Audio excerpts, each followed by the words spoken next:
Começa agora o programa Bem Viver, uma prosa sobre saúde, bem-estar, comida e agroecologia. Produção Rádio Brasil de Fato.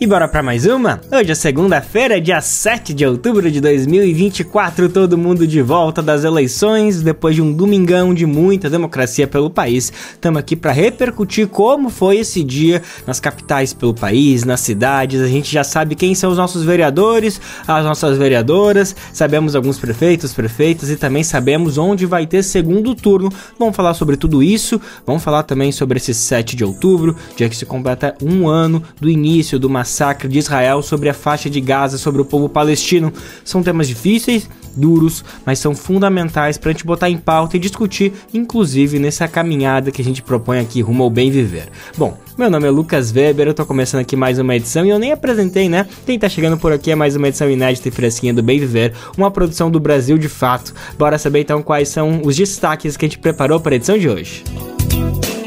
Bancadometo, maior doador de 2024, deu dinheiro para 163 candidatos de 15 partidos diferentes.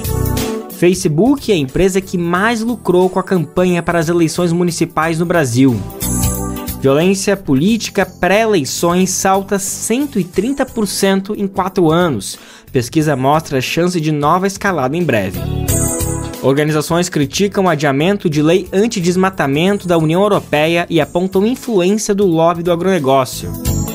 Sobre esse um ano do massacre, do genocídio promovido por Israel contra a população palestina, a gente tem uma entrevista com a editora Laura Di Pietro. Ela é responsável pela editora que publicou o livro Gaza, Terra de Poesia. É isso e muito mais, vamos embora que tem coisa pra caramba pra falar no programa de hoje. Bom, e a gente iniciou o programa de hoje, então, já chamando o nosso repórter Daniel Lamir. Ele esteve domingo inteiro acompanhando as eleições por todo o país. A gente vai falar com ele bastante, porque ele tem todas as informações necessárias para a gente entender, afinal, como foi esse domingo de eleições pelo país. Dani, para começar, conta quais são os destaques que a gente tem das capitais aí do país. Fala, Lucas, tudo bem? Olha, antes de falar dos resultados nas capitais, vale a gente destacar que, de acordo com o TSE, Tribunal Superior Eleitoral, tivemos um domingo considerado tranquilo para a votação. Tranquilo quer dizer, né? Com algumas irregularidades registradas, mas que não representam uma grande repercussão no processo.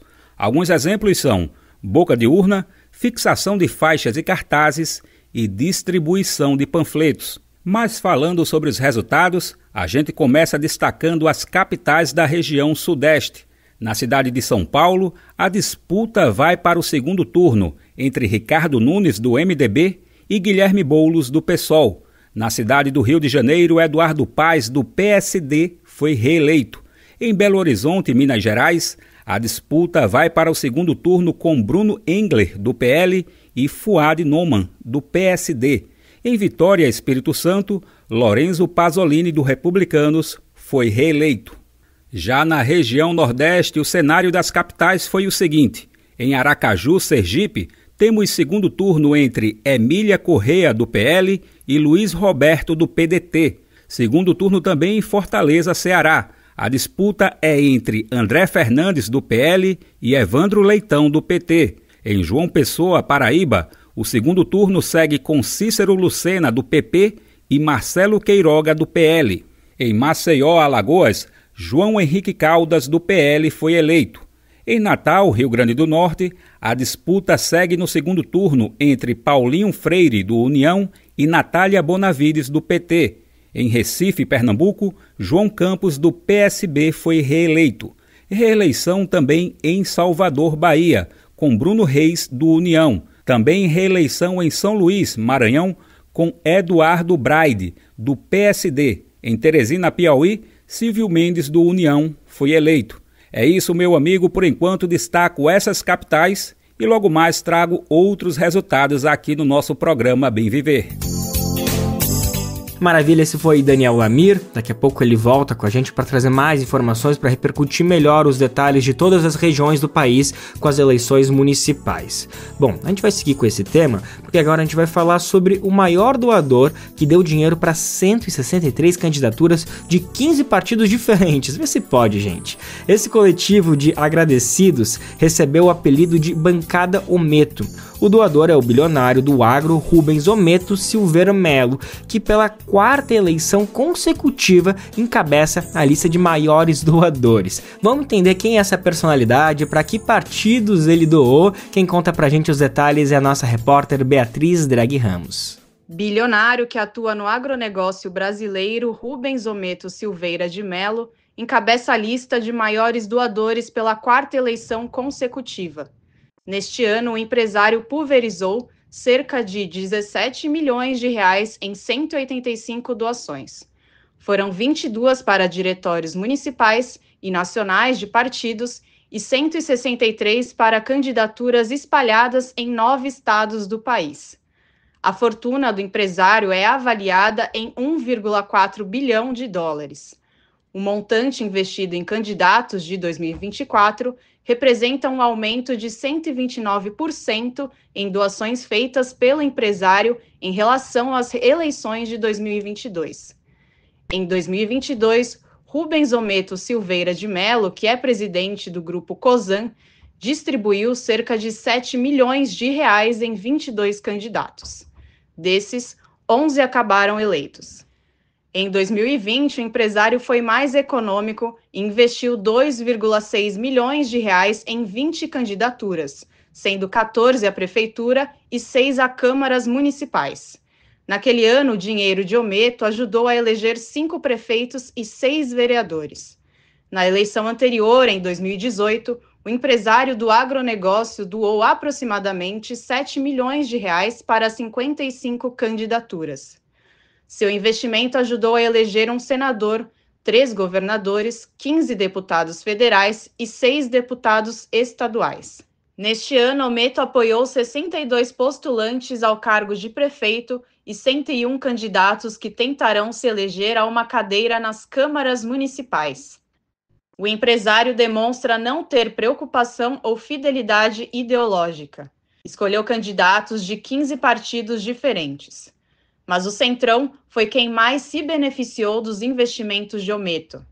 Ao todo, 74 candidatos do PSD receberam recursos do empresário do agronegócio, 17 do PP e 16 do MDB. A maior doação de Ometo foi para o prefeito de Belo Horizonte, Fuad Noman, do PSD, que é candidato à reeleição e recebeu 2 milhões de reais.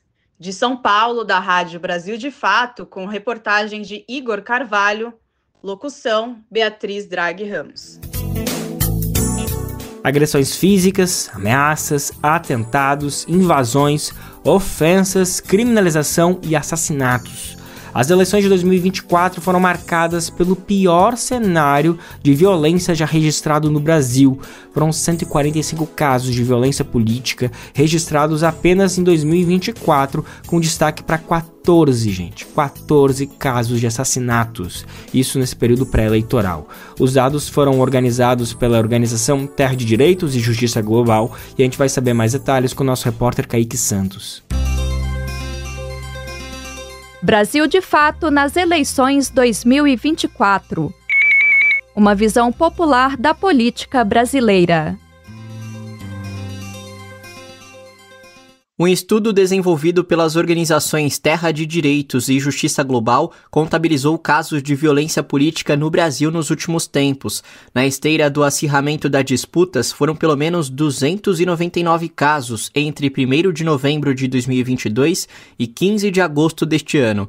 Se considerado apenas 2024, foram 145, com destaque para 14 casos de assassinatos, o ponto alto desse tipo de ocorrência.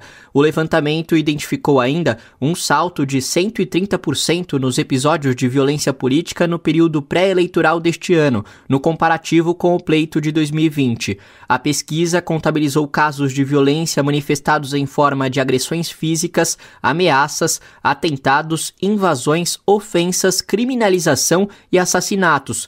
Os dados apontam não só para uma crescente, mas também para uma frequência cada vez maior dessa modalidade de violência no país. No pleito de 2018, uma pessoa foi vítima de violência política a cada 8 dias. Em 2020, o estudo mostra um caso a cada semana completa.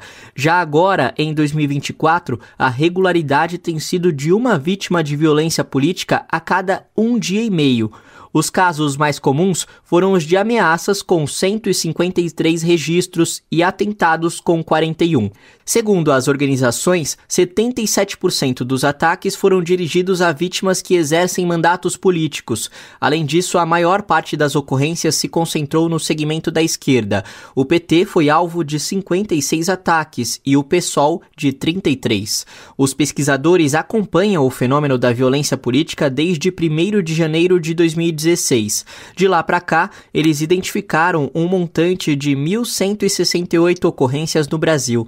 O estudo, intitulado Violência Política e Eleitoral no Brasil, está em sua 3ª edição e ainda vai ter outras partes divulgadas em breve. Gisele Barbieri, coordenadora de incidência política da Terra de Direitos, afirma que a pesquisa considerou materiais pescados a partir de uma busca ativa. E aí a gente ampliou ao longo das 3 edições, né, os nossos mecanismos de busca, né, até mesmo as palavras-chave, que a partir disso é que a gente reúne esses casos que nós estamos mapeando. Sandra Carvalho, coordenadora da ONG Justiça Global, chama a atenção para um conhecido recorte relacionado à dinâmica da violência. As mulheres foram alvo de 46% dos ataques registrados pela pesquisa entre novembro de 2022 e agosto deste ano. Nesse caso, as principais ocorrências foram ameaças, responsáveis por 73 registros, e ofensas, estas com 34 episódios. Sandra Carvalho destaca ainda outras nuances dos números no cenário contemporâneo. As mulheres negras, as mulheres trans, elas estão menos representadas nesses espaços de poder da política, né? A gente tem uma representação de homens brancos muito maior, mas chama a atenção como elas estão sendo mais atacadas nesse cenário. Sandra Carvalho detalha a questão nos levantamentos. No período analisado, a gente identificou 15 casos de ameaça de estupro a mulheres, as mulheres, né, parlamentares. Então a gente vê que também tem essa especificidade que quando se trata de uma mulher, essa questão da violência sexual, ela é um instrumento de violência, né? Assim, a ameaça de. E isso a gente não identificou em nenhum caso na pesquisa, não para homens.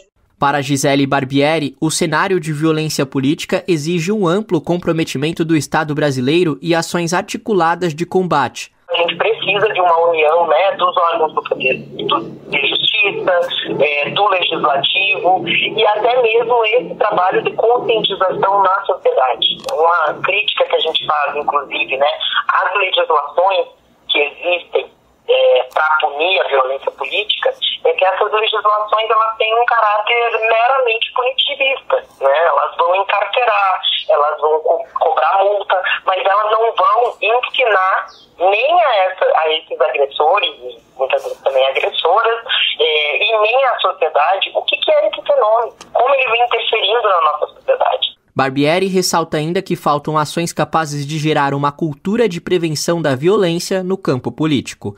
Confira mais detalhes na versão online desta matéria no site brasildefato.com.br. De São Paulo, da Rádio Brasil de Fato, com reportagem de Cristiane Sampaio, locução Kaique Santos. Na campanha eleitoral de 2024, os partidos tiveram à disposição quase 5 bilhões de reais, isso do Fundo Especial de Financiamento de Campanha. Além disso, somaram mais de 270 milhões de reais em recursos próprios e outros 763 milhões em doações e ações de arrecadação. É muito dinheiro, né, gente? Para ter uma ideia, chega a quase 6 bilhões de reais. Tudo isso foi gasto de várias formas para impulsionar as campanhas municipais, tanto para prefeitos como para vereadores. E o maior recebedor desse valor, adivinha quem foi? Que político? Não, nenhum. Foi a rede social Facebook, gente, é isso mesmo. A empresa do bilionário estadunidense Mark Zuckerberg recebeu mais de 76 bilhões de reais em recursos das campanhas, gente. A informação completa a gente vai conferir agora na reportagem de Leonardo Fernandes. A Facebook Serviços Online do Brasil é a empresa que mais recebeu recursos das campanhas eleitorais para as eleições municipais deste ano. Isso de acordo com o ranking de doadores e fornecedores do TSE, o Tribunal Superior Eleitoral, divulgado na última quinta-feira, dia 3. O faturamento da empresa superou 76 milhões de reais. Em fevereiro deste ano, o TSE proibiu propaganda eleitoral paga na internet, exceto o impulsionamento de conteúdos nas redes sociais. Essa medida acabou produzindo uma concentração dos recursos de campanha em poucas empresas estrangeiras que operam essas plataformas, como é o caso do Facebook. É o que aponta Renata Miele, coordenadora do Comitê Gestor da Internet. Ela acredita que há uma mudança de padrão na publicidade eleitoral desde o surgimento das redes sociais, que precisam ser reguladas e observadas pelo Estado. Miele alerta uma ação no sentido de impedir que esse novo ambiente de discussão seja um território sem lei. Veja, o Google está passando por um debate na Suprema Corte dos Estados Unidos por monopólio de recebimento de publicidade. Nesse momento histórico, o Google está sendo alvo de uma discussão na Suprema Corte pelo nível de concentração de anúncio publicitário que está se dando em torno de uma única empresa. Mais que a concentração dos recursos, Miele chama atenção para a qualidade do debate público que acontece nesses ambientes digitais. Neles, há uma total falta de controle e transparência quanto à entrega dos serviços contratados.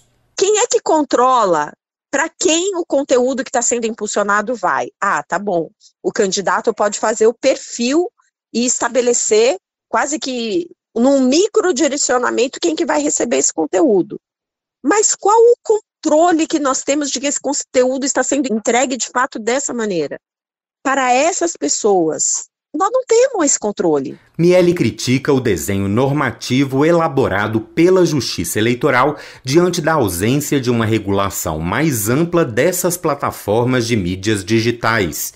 O cenário favorece grandes corporações estrangeiras em detrimento das empresas brasileiras. De acordo com as regras eleitorais, a propaganda na internet é proibida, excetuando impulsionamento e publicidade nas plataformas digitais, o que traz uma vantagem desproporcional para essas grandes big techs. Ou seja, por que os grandes jornais ou os grandes portais de meios de comunicação brasileiros não podem receber também publicidade eleitoral de acordo com regras que estão estabelecidas? Miele critica as resoluções adotadas pela Justiça Eleitoral na regulação da propaganda digital e propõe novas formas de distribuição dos recursos. Estamos legalmente estabelecendo que o debate público sobre eleição na sociedade brasileira se dá no ambiente de plataformas digitais estrangeiras. É essa escolha que a sociedade e as instituições estão fazendo, sendo que as instituições e a sociedade poderiam apostar numa distribuição desses recursos em plataformas nacionais também, para mudar o ambiente de discussão. Na campanha de 2024, os partidos tiveram à sua disposição quase 5 bilhões de reais do Fundo Especial de Financiamento de Campanha, aprovado pelo Congresso. Além disso, somaram mais de 270 milhões de reais em recursos próprios e outros 763 milhões em doações e ações de arrecadação. A soma totaliza quase 6 bilhões de reais para as campanhas municipais, de acordo com o TSE. De Brasília, da Rádio Brasil de Fato, Leonardo Fernandes. Maravilha, agora para terminar esse apanhado geral de como foram os resultados, principalmente pelas capitais e algumas grandes cidades de norte a sul do país, a gente volta a falar com o nosso repórter Daniel Lamir, ele que acompanhou todos os detalhes ao longo do domingo. Dani, chega mais e finaliza pra gente as informações importantes que a gente precisa saber nessa segunda-feira, meu amigo. Opa, bora nessa, meu amigo, nessa segunda parte aqui pra gente listar os resultados em outras capitais pelo país. E a gente começa esse segundo bloco com a região norte. Em Belém, Pará, segundo turno entre Igor Normando, do MDB, e Éder Mauro, do PL. Em Boa Vista, Roraima, Arthur Henrique, do MDB, foi reeleito. Reeleição também em Macapá, Amapá, com Dr. Furlan, do MDB. Em Manaus, Amazonas, segundo turno entre Davi Almeida, do Avante, e Capitão Alberto Neto, do PL. Em Boa Vista, Roraima, Arthur Henrique, do MDB, foi reeleito. Em Porto Velho, Rondônia, Mariana Carvalho, do União Brasil, e Léo, do Podemos, vão disputar o segundo turno. Em Rio Branco, Acre, Tião Bocalon, do PL, foi reeleito. Das capitais da região Centro-Oeste, em Campo Grande, Mato Grosso do Sul, Adriane Lopes, do PP, enfrenta Rose Modesto, do União, no segundo turno. Em Cuiabá, Mato Grosso, os candidatos Abílio Brunini, do PL, e Lúdio Cabral, do PT, vão disputar o segundo turno. Em Goiânia, Goiás, os candidatos Fred Rodrigues, do PL, e Sandro Mabel, do União Brasil, também vão para o segundo turno. Segundo turno também em Palmas, Tocantins, entre Janade Valcari, do PL, e Eduardo Siqueira Campos, do Podemos. Na região sul, a disputa em Curitiba, Paraná, vai para o segundo turno com Eduardo Pimentel, do PSD, e Cristina Graem, do MDB. Em Florianópolis, Santa Catarina, Topázio Neto, do PSD, foi reeleito. E em Porto Alegre, Rio Grande do Sul, segundo turno entre Sebastião Melo, do MDB, e Maria do Rosário, do PT. É isso, amigo, vou ficando por aqui. E lembrando que quem está nos ouvindo pode conferir também mais detalhes desses resultados no site brasildefato.com.br. Valeu demais, Daniel Lamir, repórter do Brasil de Fato. É sempre bom também lembrar que o segundo turno das eleições municipais nas cidades que tiverem necessidade vai acontecer no dia 27 de outubro, que é o último domingo desse mês. Mesmo quem não pode votar no primeiro turno, pode votar no segundo turno das eleições e ajuda a escolher candidatos comprometidos com o meio ambiente, alimentação saudável e o bem viver da população brasileira. Você está ouvindo o programa Bem Viver, uma prosa sobre saúde, bem-estar, comida e agroecologia. Agora um recadinho que a gente tem uma alegria imensa de falar. Sabia que além de receber as informações aqui pelo rádio, pela internet, do Bem Viver, você também pode receber diretamente no seu e-mail? Pois é simples. Basta se cadastrar na nossa página e escolher as categorias de notícias que mais te interessam. Assim você recebe conteúdos inéditos na caixa de mensagem do seu e-mail e fica por dentro dos principais acontecimentos do Brasil e do mundo. Além disso, confere análises aprofundadas com uma visão popular do nosso dia a dia. Como? Vai em brasildefato.com.br/boletim. brasildefato.com.br/boletim. Nessa segunda-feira se completa um ano de um capítulo da história que ainda faltam palavras inteiras para descrever o que realmente está acontecendo. Em 7 de outubro de 2023, depois de um ataque do Hamas a Israel, furando barreiras até então insuperáveis, um massacre sem fim entrou em vigor. Difícil, para não dizer impossível, precisar o número de mortes, que já passam de 40 mil. Ainda assim, relativismos seguem tentando minimizar tanta dor, tanto sofrimento, isso mundo afora. De lá para cá, como todo mundo está acompanhando, o cenário não mostra perspectiva de melhoras, pelo contrário, nas últimas semanas os indicativos é de uma expansão da guerra, da ignorância, da destruição sem ver rosto nem alma. Em resposta a tudo isso, mesmo sendo uma segunda-feira de repercussão das eleições que tomaram conta de todo o país, aqui no Bem Viver, no Brasil de Fato, a gente assume essa responsabilidade de tentar justamente dar uma cara, um sorriso, uma tristeza também, mas um sentimento mais do que tudo sobre o que está acontecendo do outro lado do mundo, mas que diz tanto respeito sobre a nossa realidade aqui no Brasil também.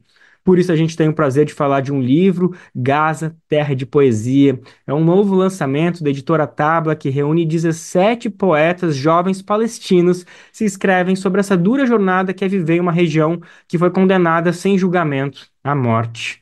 E para apresentar esse trabalho, a gente tem o prazer de receber aqui uma das responsáveis, uma das grandes entusiastas por essa publicação que está ganhando novos ares, que é a editora da Tabla, Laura De Pietro. Antes de tudo, Laura, que alegria tê-la conosco. Muito obrigado por separar um tempinho para falar com a gente sobre um assunto que é tão duro, tão difícil, mas é tão importante também a gente conseguir dar esse sentimento que eu estava comentando, porque a gente precisa falar das vidas que estão lá, não só dessa morte que segue imperando nesse um ano agora completado. Então, mais uma vez, obrigado pela tua disponibilidade para falar com a gente, viu? Oi, Lucas. Oi, todo mundo que está ouvindo a gente agora. Muito obrigada pelo convite.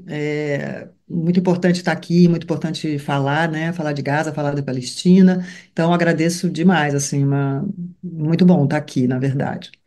Que ótimo, a gente que agradece. Laura, para começar, queria que tu apresentasse um pouquinho do livro. Não é uma publicação de agora, né? Ela não vem por conta desse um ano, nem por conta do início dessa fase do massacre. Na verdade, é de 2022, se não me engano. Mas eu imagino que agora deve ter ganhado um novo significado e vocês devem estar se sentindo ainda mais com a necessidade de falar sobre tudo isso, de expor mais. Então, eu queria que tu trouxesse um pouquinho do contexto da publicação original e aí depois também falar sobre esse novo relançamento que está acontecendo agora.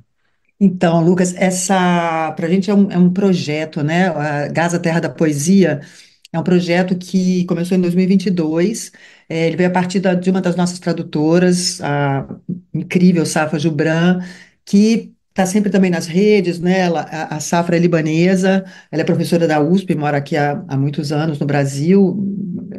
Então, a Safa Jubran conheceu o Samir Youssef, que foi a pessoa que idealizou esse projeto, o Gaza Terra da Poesia. E tem uma coisa interessante assim sobre esse projeto, que é o Samir, depois a gente conheceu, a Safa veio, falou, Laura, vai sair um livro em árabe, incrível, o livro ainda não tinha saído, e eu acho que tem tudo a ver com a Tabla, e aí a gente entrou em contato então com o Samir, e foi, assim, o livro em português saiu muito próximo da edição em árabe, é a primeira tradução, eu acho que é a única, por enquanto, dessa antologia de poetas de Gaza. E eu tive uma conversa com o Samir, e o Samir me falou: Olha, Laura, eu pensei nesse projeto. Ele mora em Londres, ele é palestino, porque eu escutei alguém falar isso em 2021, ainda, quando ele estava concebendo a ideia, né? Eu escutei falar, assim, uma pessoa falou para mim assim, Gaza, esquece Gaza, nossa, Gaza, enfim. E ele ficou muito chocado com essa postura e pensou, meu Deus, Gaza é cheio de gente, cheio de cultura, cheio de vida, de arte. Então, como assim? Então, ele pensou, nossa, como é que você pode olhar para um lugar e ver guerra, ver só destruição, né? Isso até antes, né? Antes não, porque Gaza, na verdade, sempre sofreu muitos ataques. A gente depois pode falar um pouco sobre isso.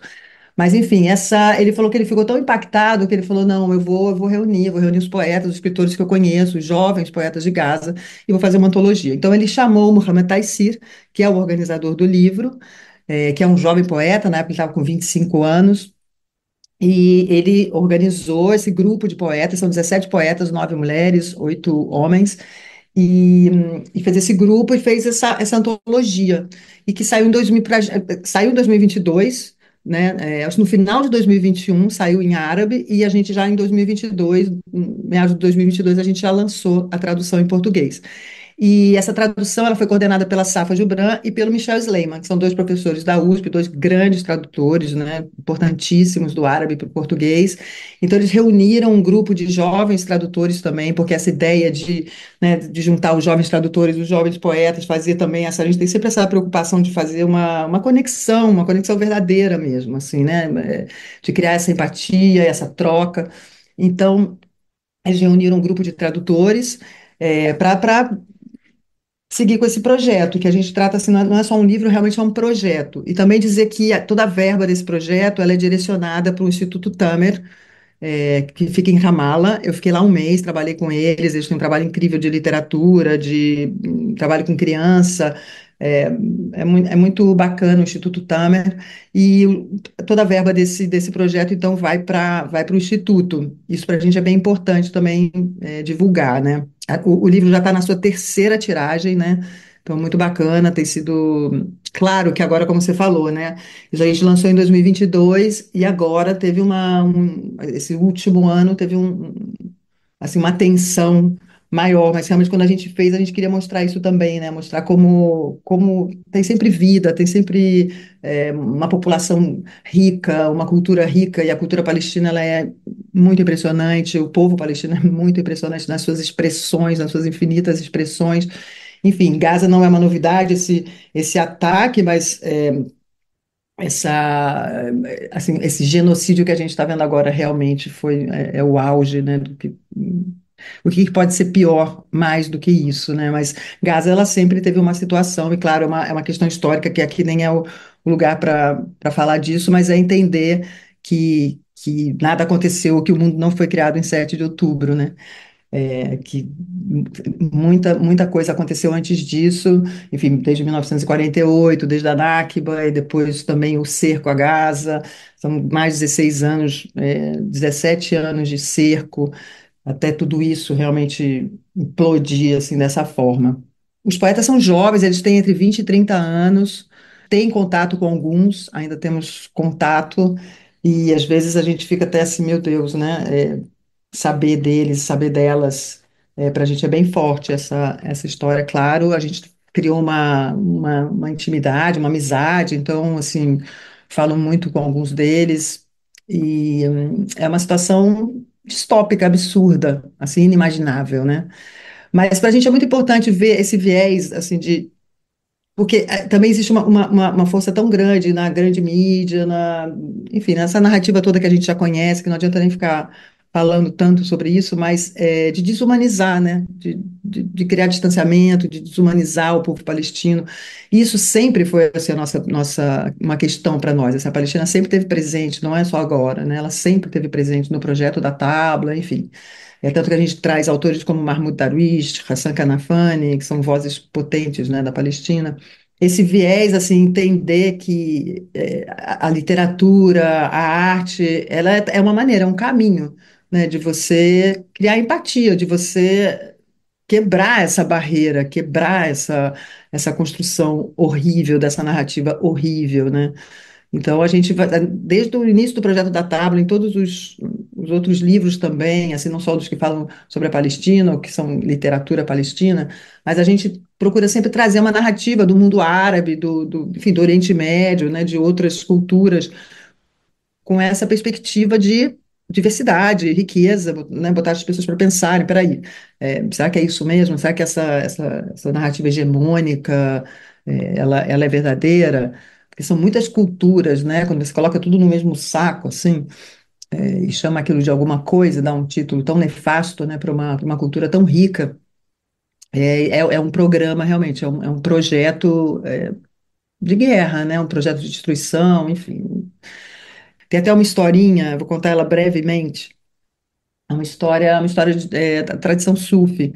Ela tem muitos detalhes, eu não vou contar os detalhes aqui, mas basicamente é assim, olha, a verdade um dia bate na porta do palácio do rei Harun al-Rashid, que é o rei das Mil e Uma Noites, né?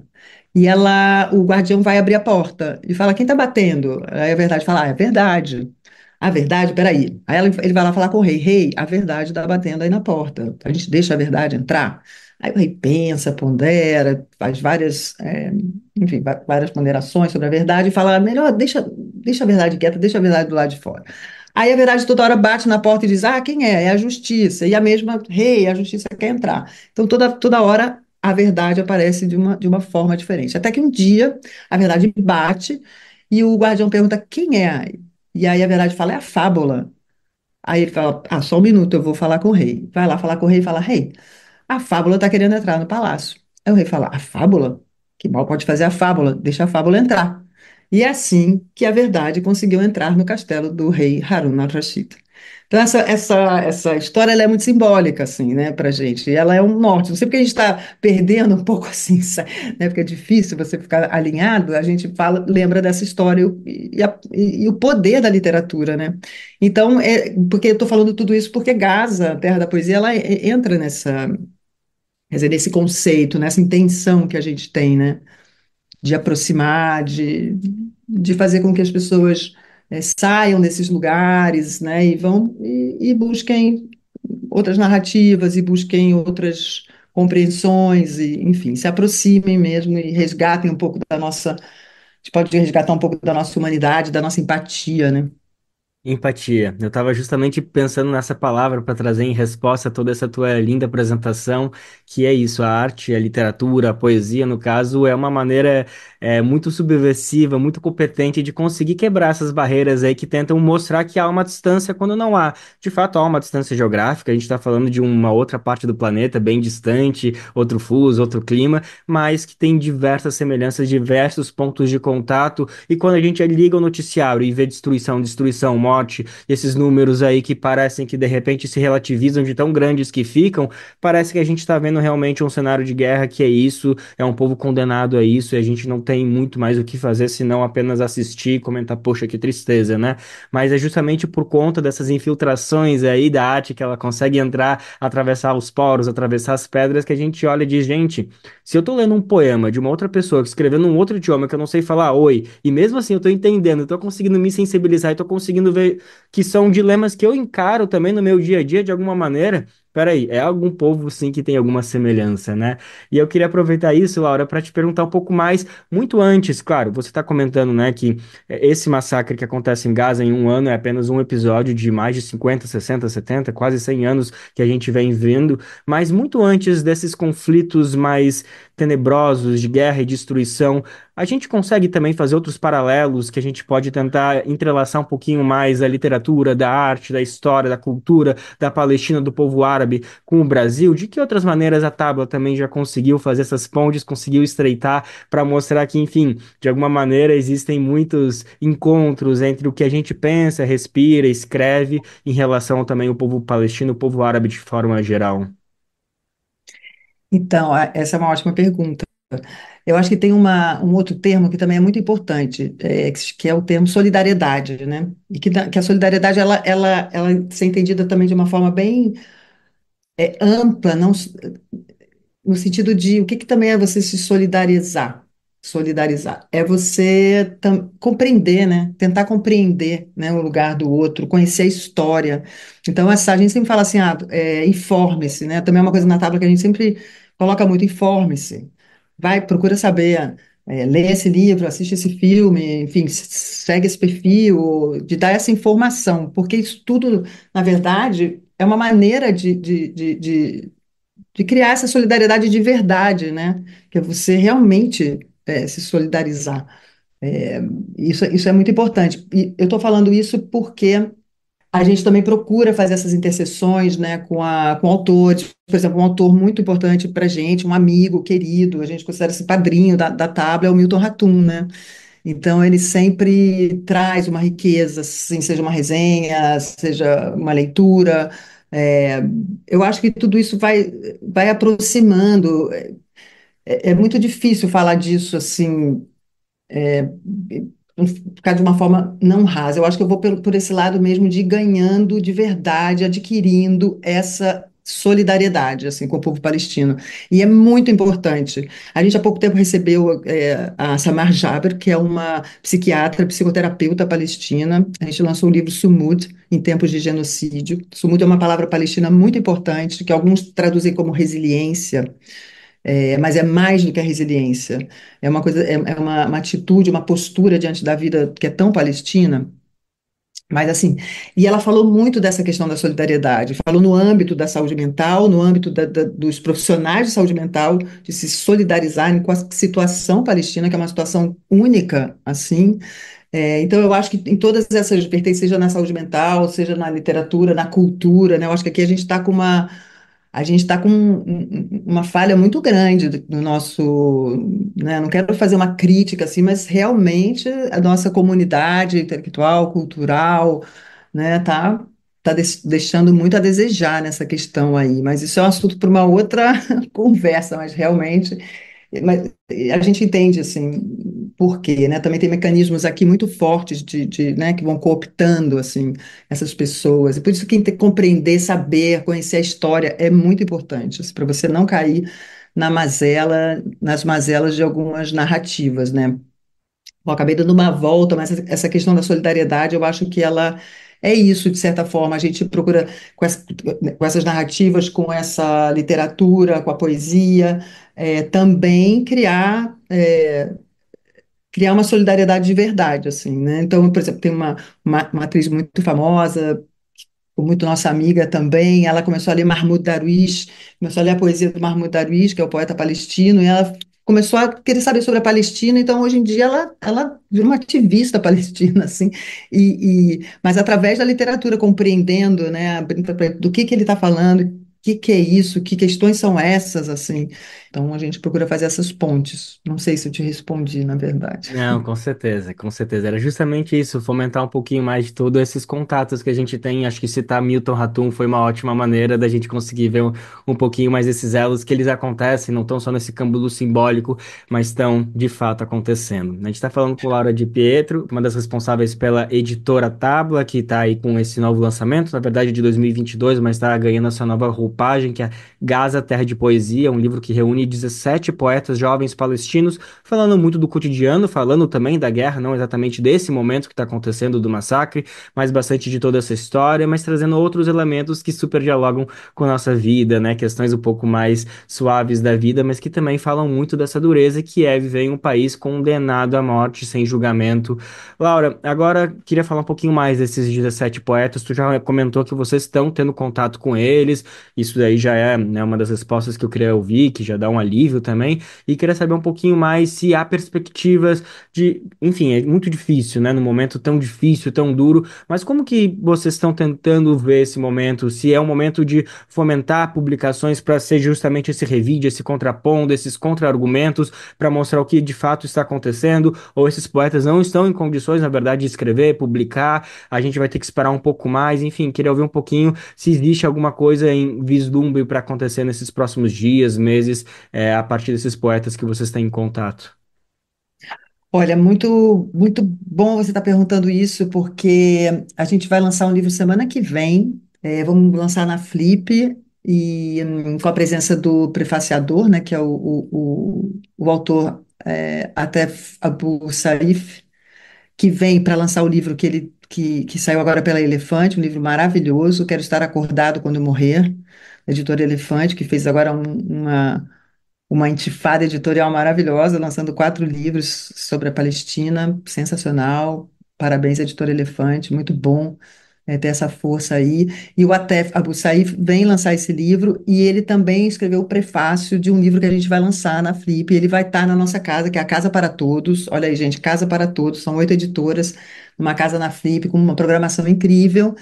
E ele vai participar de uma mesa com o Milton Ratum e vai falar dessa experiência. Ele é de Gaza, eu conheci ele em Ramallah, ele era ministro da Cultura em Ramallah, e ele vai falar, vai ter essa conversa com o Milton Ratum, vai ser muito bacana, no sábado, dia 12, às 3 horas da tarde, na Casa para Todos. Vai, minha chamada aqui.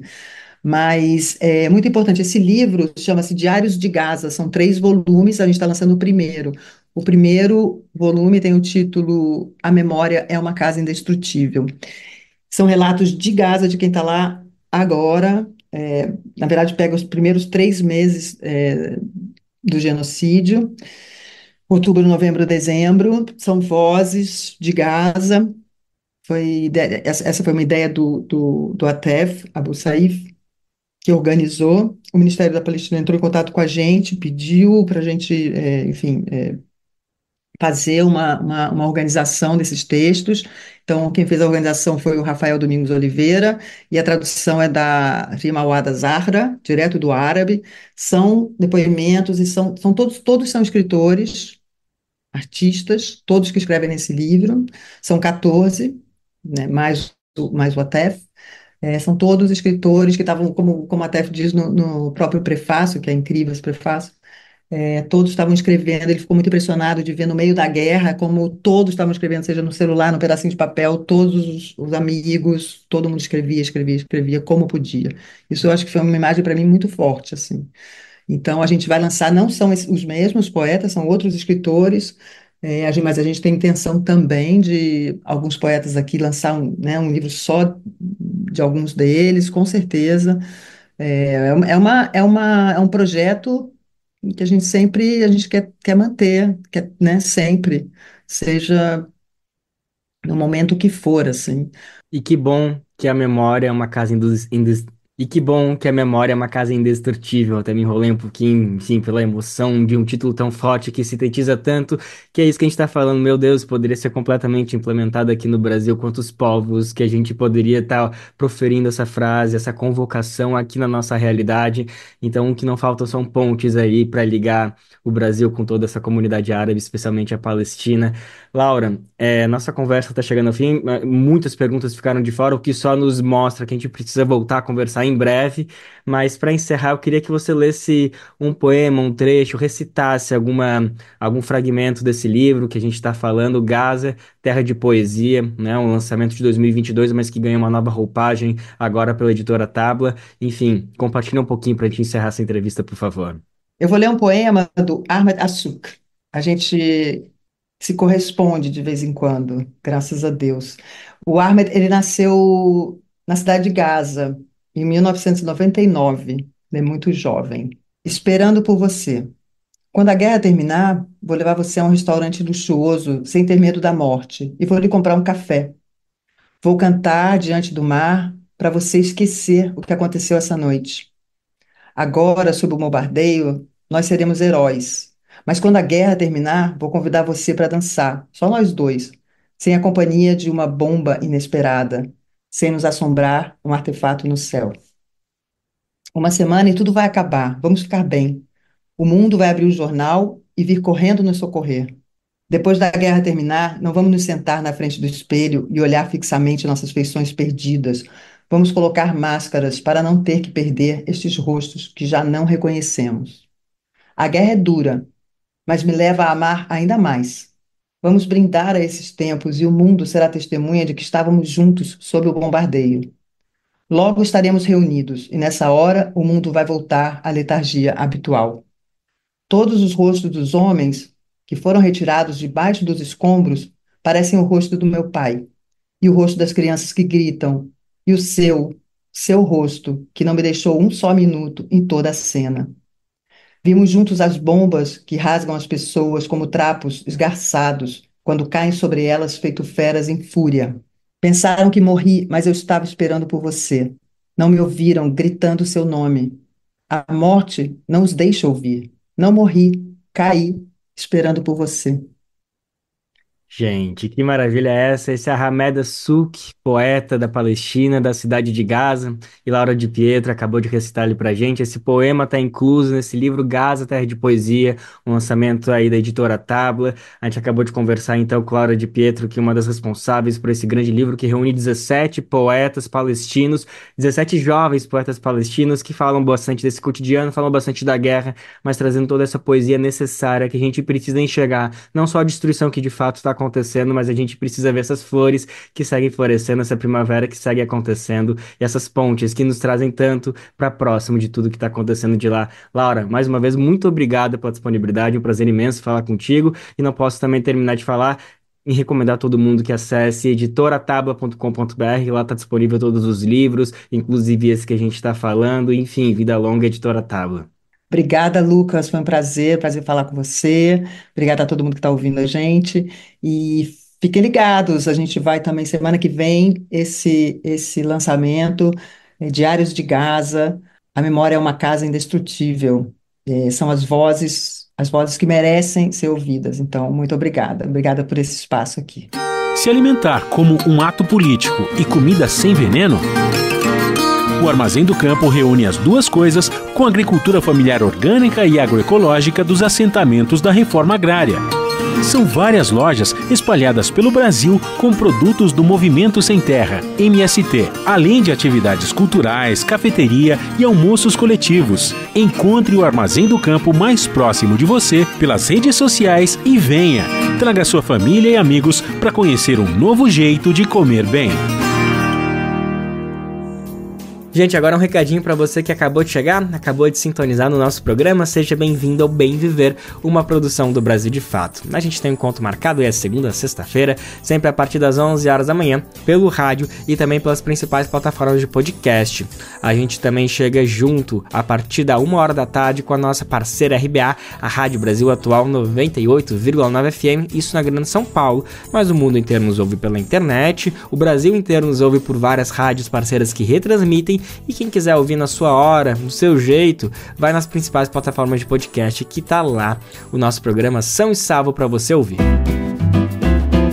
Você está ouvindo o programa Bem Viver, uma prosa sobre saúde, bem-estar, comida e agroecologia. A população atingida pelas enchentes no Vale do Taquari, no Rio Grande do Sul, protestou na última sexta-feira, exigindo que o poder público garanta moradias seguras para todas as pessoas.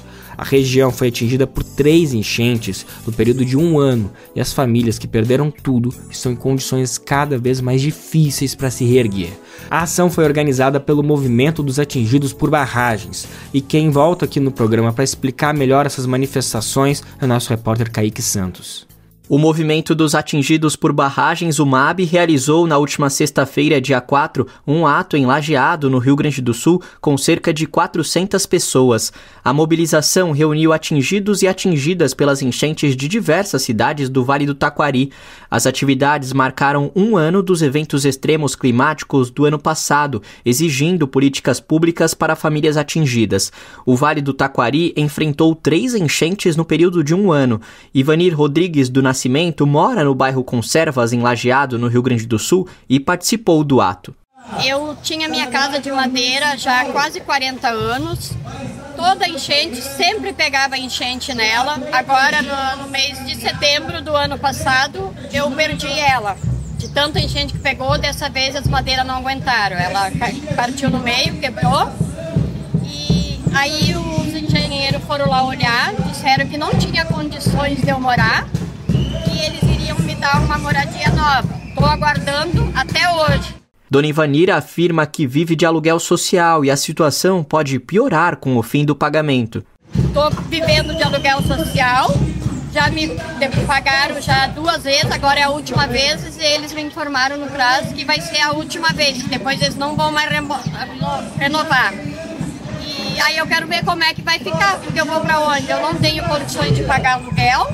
Estou esperando a minha moradia e até agora nada. E eu mereço ganhar, porque eu não tenho condições de comprar. Meu marido já é de idade e a gente não tem condições de comprar. A gente precisa de uma moradia nova. O MAB defende o reassentamento das comunidades atingidas em local seguro e com tamanho adequado. O movimento afirma que os programas de reconstrução estão inibindo a participação dos atingidos e têm sido feitos sem transparência. Uma das críticas é com relação à lista de beneficiários do município de Lajeado no programa Minha Casa Minha Vida Reconstrução Rio Grande do Sul. Ela ainda não foi divulgada. O coordenador do MAB em Lajeado, Leopoldo Nascimento, diz que os atingidos querem respostas sobre o andamento dos programas de moradias. Essas famílias que foram atingidas e que não têm moradia, perderam todas as suas casas, não tem mais onde morar. Então hoje nós estamos aqui com essas famílias todas aqui para reivindicar os direitos de cada um. Que é uma moradia num lugar onde que não pegue água, com o terreno e são várias famílias que estão aqui necessitando de casa. A coordenação do MAB em Lajeado ainda afirma que a recuperação das áreas afetadas avança lentamente, o que exige a pressão popular. Além das perdas materiais, Leopoldo afirma que a tragédia tem causado impactos profundos na saúde mental e no bem-estar das comunidades. A Prefeitura de Lajeado marcou uma reunião com o MAB para tratar do assunto para esta segunda, dia 7, às 2 da tarde. Em nota para uma emissora de rádio local, ela afirmou que está cadastrando famílias no CEAPAC, o Centro Especial de Apoio aos Atingidos pelas Cheias. O texto afirma que 816 estão recebendo o aluguel social. De São Paulo, da Rádio Brasil de Fato, com informações da redação no Rio Grande do Sul, locução Kaique Santos. A ABJD é a Associação Brasileira de Juristas pela Democracia. Defende o Estado democrático de direito, a presunção de inocência, o devido processo legal e o acesso à justiça. A ABJD é a única organização do Brasil que reúne todas as categorias de juristas. Do estudante à juíza, da servidora do sistema de justiça ao defensor público. Juristas democráticos são essenciais para evitar retrocessos e avançar nos direitos e garantias. Faça parte da ABJD. Entre no site e associe-se a abjd.org.br. E o lobby do agronegócio conseguiu travar o avanço de uma norma para evitar que a União Europeia compre produtos da agricultura e da pecuária brasileira provenientes de áreas desmatadas ilegalmente. Faz coisa esse agronegócio, né, gente? Após pressão do governo brasileiro e de países como a Indonésia e Costa do Marfim, a Comissão Europeia apresentou nesta quarta-feira, na última quarta-feira, dia 2, melhor dizendo, uma proposta de adiamento da lei antidesmatamento que entraria em vigor já em dezembro desse ano. Que rolo, né, gente? Vamos entender com Letícia Holanda, repórter do Brasil de Fato. A Comissão Europeia apresentou uma proposta de adiamento da lei antidesmatamento que entraria em vigor em dezembro deste ano.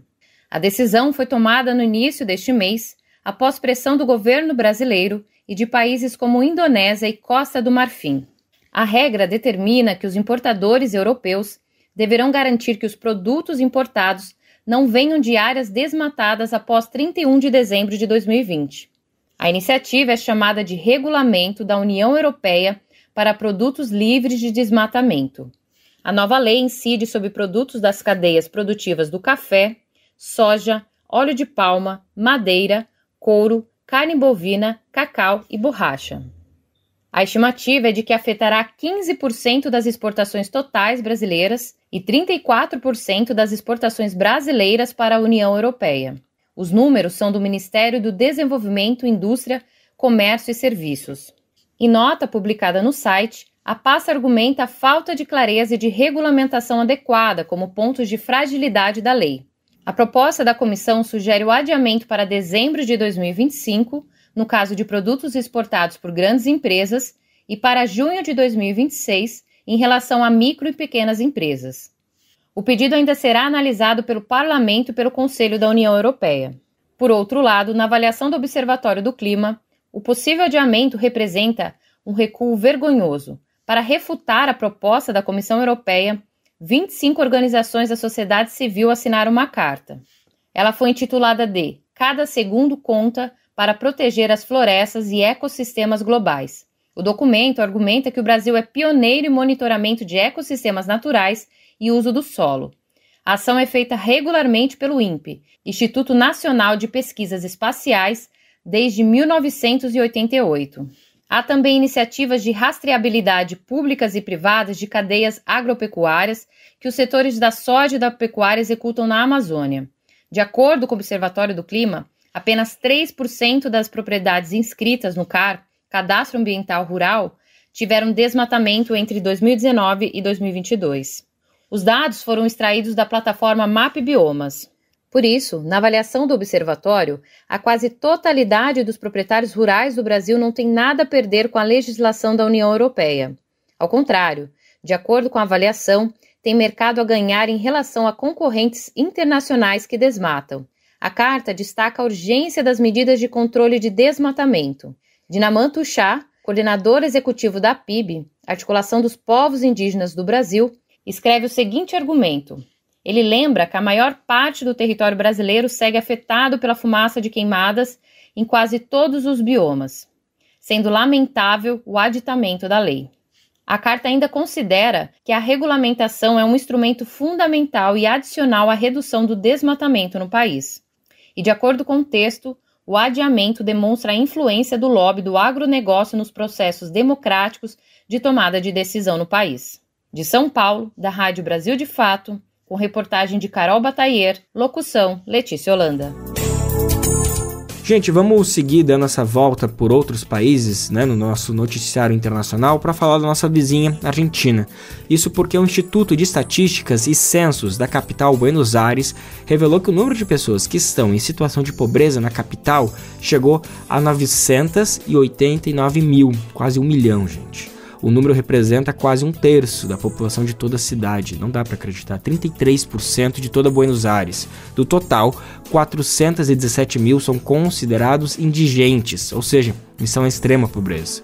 Os dados são do relatório sobre as condições de vida em Buenos Aires durante o segundo trimestre deste ano, primeiro ano de governo da extrema-direita, de Javier Milei. O cenário mostra um aumento de 159 mil pessoas entre os mais pobres, isso em comparação com o mesmo período do ano passado. Com relação às crianças e aos adolescentes, o estudo indica que 45,4% das crianças, quase metade delas, dos jovens e adolescentes, residem em lares em condições de pobreza. Os números mostram o fracasso da política de Milei, que tenta conter a inflação e alcançar o déficit zero em detrimento de direitos sociais e da qualidade de vida da população argentina. Gente, a edição de hoje fica por aqui. Amanhã estamos de volta a partir das 11 horas da manhã para o mundo inteiro nos ouvir pela internet, seguindo com essa repercussão das eleições que aconteceu no domingo e também já preparando o terreno para o segundo turno que, quando a gente piscar, chega. Lembrando que logo depois, à 1 da tarde, a vez da nossa parceira, a RBA Rádio Brasil Atual, transmitiu o programa pela 98,9 FM, isso na Grande São Paulo. Mas o Bem Viver também vai ao ar em diversas rádios pelo país, e a lista completa de emissoras que retransmitem o programa você encontra no nosso site, na matéria de divulgação diária do programa. Aqui a gente aproveita para agradecer esses veículos por estarem com a gente. O Bem Viver também fica disponível com podcast no Spotify, Deezer, iTunes e Google Podcast. A apresentação deste programa foi de Lucas Weber. Roteiro de Rodrigo Gomes. Edição e produção de Daniel Lamir. Trabalhos técnicos de Lua Gattinoni, Adilson Oliveira e André Paroche. Coordenação de Rádio e TV Moniz Ravena. Diretora de programa de áudio Camila Salmásio. Direção executiva Nina Fidelis. Apoio toda a equipe de jornalismo do Brasil de Fato. Até amanhã, gente. Tchau, tchau. Você ouviu o programa Bem Viver, uma prosa sobre saúde, bem-estar, comida e agroecologia. Produção Rádio Brasil de Fato.